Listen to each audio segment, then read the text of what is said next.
Paano magbayad ng PhilHealth contribution online via Land Bank?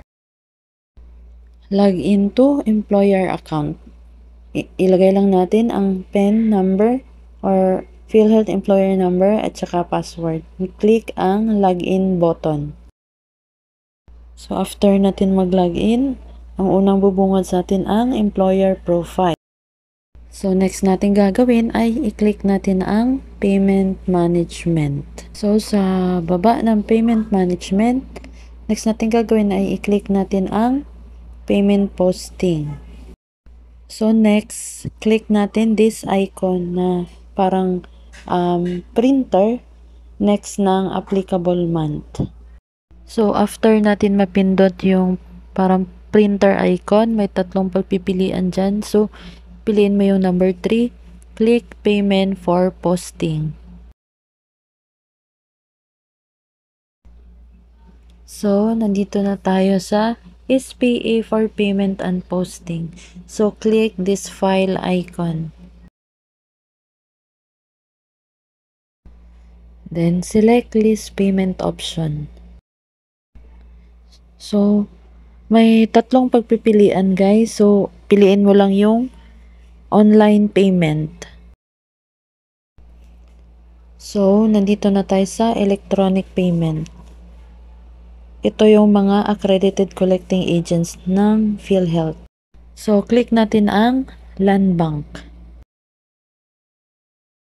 So, may notification lumabas. Are you sure you want to submit this SPA to Land Bank?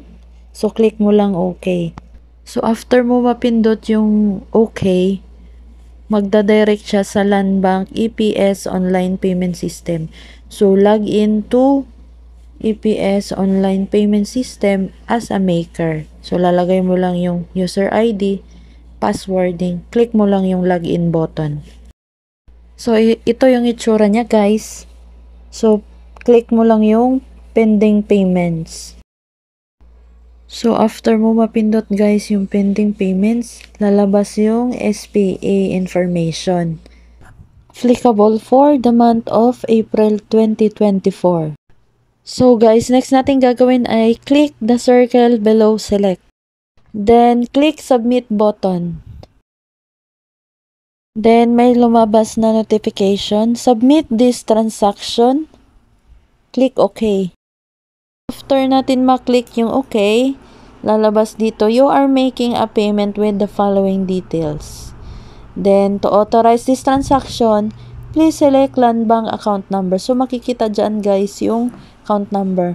Then, sunod natin gawin ay click natin ang submit button.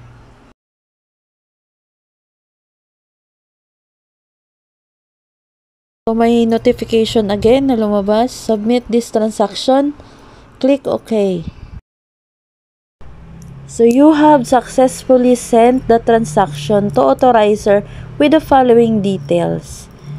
So, print lang natin to guys. Sabi dito, transaction status, send for approval.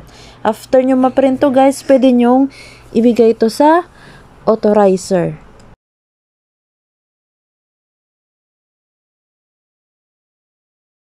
So, okay, next nating gagawin guys ay log into EPS Online Payment System as authorizer.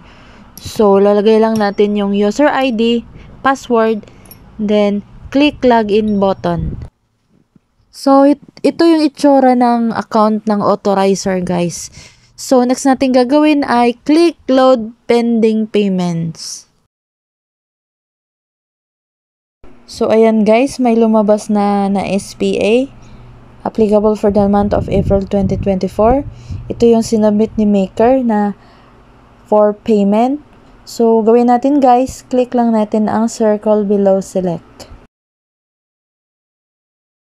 So, after natin maklik yung circle, next natin gagawin ay may tatlong pagpipilian dyan guys, whether i-approve, disapprove, or i-cancel. So, gawin natin approve. So, submit this transaction, click natin OK. So, ayan na guys, you have successfully processed the transaction with the following details. So, payment successfully saved. Successfully processed and paid the transaction.